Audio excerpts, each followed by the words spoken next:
Mo kí gbogbo ẹ̀yin tí ẹ̀ ń wò wá ní ìkànnì ti Jugba Master Channel. Kì í ṣèròyìn mọ́ nípa ikú Mohbad, ṣùgbọ́n Very Dark Man ń jáde lórí ọ̀rọ̀ ikú Mohbad, lórí àwọn àṣírí kan tó tún padà tú láti ọwọ́ Prime Boy. Ìyẹn ni mo wá analyse lónìí, ìyẹn ni mo fẹ́ analyse láwọn ọ̀rọ̀ tí Very Dark Man ń sọ. Kọ́lọ́n kó ṣe àánú wa, ọmọ wa ò ní kú dànù lágbára Ọlọ́run, a ní ṣòfò ọmọ. Ṣókí náà ni mo fẹ́ kẹ́ ẹ jẹ́ ká jọ gbọ́ nǹkan tí Very Dark Man tó ṣe, kẹ́ ẹ lè mọ̀ pé òun ló ń sọ̀rọ̀ ni mo ṣe fẹ́ fi hàn yín. Bible showed me a chat between him and Mohbad's wife a day before Mohbad died. Now, from this chat Bible showed me, it's very, very obvious. I am convinced that Mohbad's wife is hiding a lot that has to do with the death of Mohbad. Also, please, before I post the chat, I want to beg you people that you should please watch this video without sentiment. Forget all those like that background DNA and all those talks. Please, just use an open mind to watch this video. And again, I did not just get the screenshot. I also screen recorded the chat. Make me not talk in my AI. Furthermore, with this chat alone, I am very much convinced that the police that was in charge of this Mohbad case was compromised because of this chat. Because Prime Boy said he should. Nǹkan tí Very Dark Man sọ ń bẹ̀ ni wípé pẹ̀lú chat tí Prime Boy ọ̀rẹ́ Mohbad fi ránṣẹ́ sóhun, ẹ má gbàgbé pé wọ́n ní òun àti ẹ̀ ni wọ́n jọ wà ní bóyá on the 10. Yes, Very Dark Man máa ṣàlàyé gbogbo ẹ̀, ṣùgbọ́n ẹ jẹ́ n sáré sọ bẹ̀yẹn fún yín. Ó lóun nígbàgbọ́ wípé agbófinró tó wà in charge kéèsì yẹn ó fẹ́ gbàbọ̀dè. Ẹ jẹ́ ká tẹ̀síwájú. The police, this chat. Do you understand? Now, let's go back to when Mohbad died. As you can see on Google, Mohbad died on the 12th of September 2023 was when they announced that Mohbad had died. But from this chat, I have a reason to believe that Mohbad did not die on the 12th. Mohbad actually died on the 11th. Ìtò sọ ń bẹ̀ yẹn ni wípé mo mọ̀ pé gbogbo wa la gbọ́ nǹkan tó ń sọ pé wọ́n ní Mohbad ti die, ó ti kú ní wọ́n ló kú ní on the 12, ṣùgbọ́n inú chat tó wà ní on the 11 ló ti kú. Ẹ jẹ́ ká farabalẹ̀ gbọ́ dáadáa, ṣùgbọ́n wọn ò sọ síta dé. Let's go back to the chat now. As you can see, before I got to this chat that I want to play, Prime Boy said him and Mohbad had a quarrel in the show on the 10th, which was on a Sunday. They had a show, him and Mohbad had an issue. One night to the issue is that they were talking about girls, him and Mohbad. Then Mohbad's wife now put her mouth and say, "Hey Mohbad, you said you know the fellow woman." Mohbad can't say, "Why did you put your mouth?" So they now started going back and forth. Prime Boy said, you will tell him to stop. When he comes back from the car to go and check on the artist performing before, if he comes back, he'll keep quiet. If he goes outside, he'll be quarreling. Because he was putting his mouth, Mohbad said, "Come down from the car." And that was the only quarrel they had. Then he left. Now, on reaching home the next day, Prime Boy found out that his bag and his manager's bag is inside the Prado with Mohbad, the one that Mohbad used. So we decided to decided to send Mohbad's wife a message in regards to the bag. This is where I said this evidence alone shows that she knew a lot, and that boy died before 12. See the message he sent. Remember, Mohbad died on the 12th. This message was on the 11th. Listen. On the 11th, Prime Boy sent Mohbad's wife. He said, "Good morning, Siri. My bag is there. I'll show how can I get it. I am on the island. Please." This is the response. This message he sent was around 11:54. Mohbad's wife, at around 8:54 a.m., Mohbad's wife responded about 4 hours later. And this was her response. And this response alone shows that something had happened to the boy. She said, "Please don't call me on for now. I will let you know." Go back to what the boy asked. He said, "My bag is there. How can I get it? I am on the island." Prime Boy then said, "I am coming to get it from the house." He said, "How can I get my bag? I am on the island." Prime Boy refused to send Mohbad a message because him and Mohbad don't get problem. He said before, friends don't get issue, you don't want to talk to him first. So he decided to reach out to his wife. Obviously, Prime Boy did not want to go to the house because of the previous beef, wahala when he get with Mohbad, the argument they had. So he didn't want to go to the house. This response from Mohbad wife showed that something had happened. Because why is she not responding with something like, okay, I will look for a dispatch rider to send you the bag? She quickly responded by blocking the thoughts of Prime Boy of even thinking of coming to the house to go and pick the bag by himself. So she said, please don't come here for now.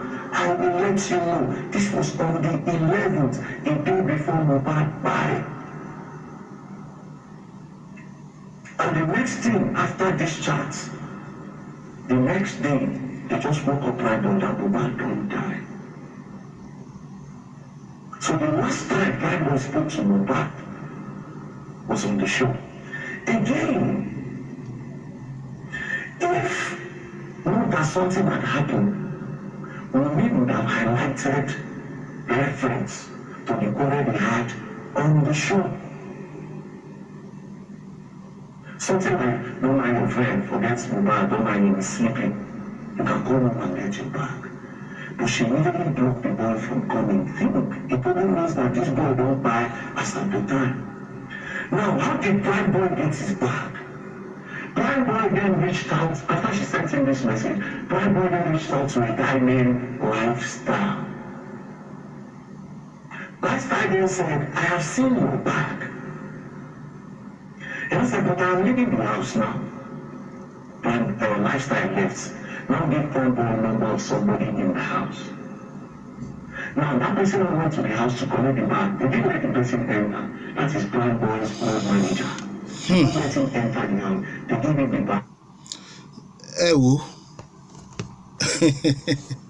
tó oyè Ọlọ́run nǹkan tí Prime Boy ọ̀rẹ́ Mohbad sọ ní àwọn chat tó send sí Very Dark Man ní Very Dark Man gbé jáde ẹ̀ Ọlọ́run á fi ìdájọ́ òdodo á fi hàn á sì fojú ẹni bí hàn lágbára Ọlọ́run ẹnikẹ́ni tó bá lọ́wọ́ sí ikú ọmọ kékeré jòjòló yẹn náà kò ní lọ láì jìyà ẹ̀ṣẹ̀ lágbára Olódùmarè mo nígbàgbọ́ pé agbófinró kan ò ní gbàbọ̀dè lórí ọ̀rọ̀ ikú Mohbad yìí ìdí tí mo ṣe sọ bẹ́ẹ̀ rí pẹ̀lú gbogbo nǹkan tí ó hàn ní àwọn messages yìí tí wọn ò mọ̀ wípé ó ṣì wà lọ́wọ́ Prime Boy tí Prime Boy yìí sì sọ wípé bí ẹ̀mẹrin ni wọ́n ti tì wọ́n lé lórí ọ̀rọ̀ tó hàn mọ̀dí ṣùgbọ́n ẹ̀rí ọkàn ń jẹun ló ṣe jẹ́ kóun pe Prime Boy pé Very Dark Man kóun ṣe àlàyé fún un ó dáa bẹ́ẹ̀ ṣùgbọ́n mi mọ̀ pé òkú Mohbad ò sùn ó sì ń rìn kiri ni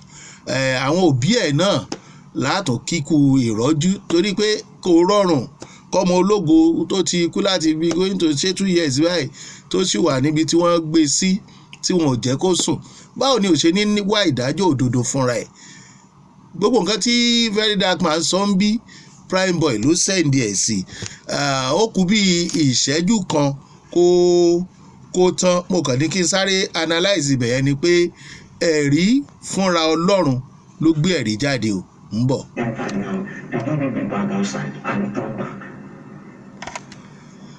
ẹni tí Prime Boy tó rán wá Prime Boy rán wá kó wá gbé báàgì tó gbàgbé sínú mọ́tò wọ́n lẹ́nu ọ̀nà níta ni wọ́n ti gbé fún wọn jẹ́ kó wọlé ìgbà tí Prime Boy kò tí ì sọ pé òun bọ̀ wá gbé báàgì tóun gbàgbé wọ́n ní kó má ti wà wọ́n máa jẹ́ kó mọ̀ ìtí wọ́n ń prove ń bì ní pé ọjọ́ tí wọ́n ní Mohbad kú kọ́ ló kú o ó ti kú kó tó di ọjọ́ ẹ̀ gẹ́gẹ́ bí wọ́n ṣe wí allegedly bó ṣe wà nínú tí Prime Boy tó send sí Very Dark Man ẹ̀rí máa jẹ́ mi ìsọlé léyìí èmi kọ́ ni mo sọ Very Dark Man ló sọ Prime Boy ló send ẹ̀ sí ń bọ̀.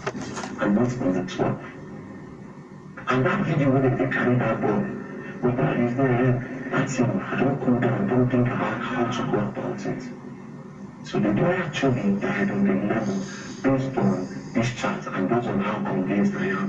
Now, my question is this, and this is why I said the police have been compromised, the police that were in charge of this case.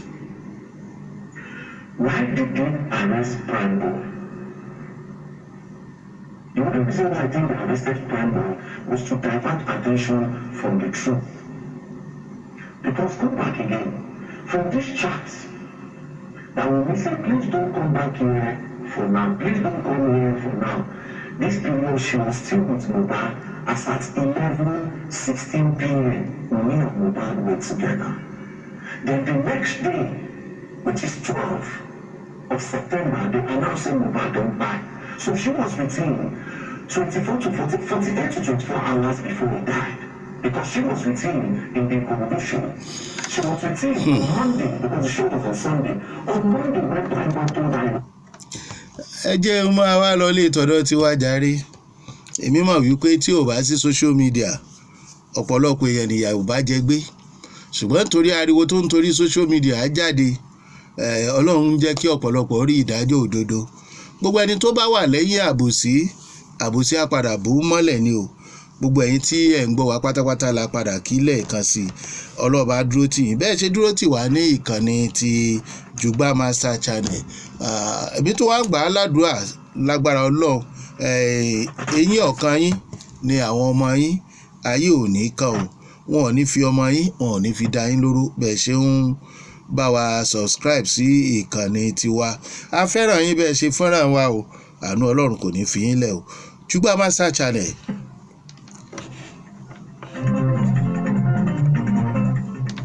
Ṣeun Agboola lórúkọ tèmi, Chief Cook one and only Gíwá Aláròyé, ààrẹ àfèdè jagun ọ̀rọ̀, bàbá Karafúyẹ́ tí jẹ́ Jugba Master, Pascal Kele tí èlèlè wò bí ọmọ yìí ò ní kú o.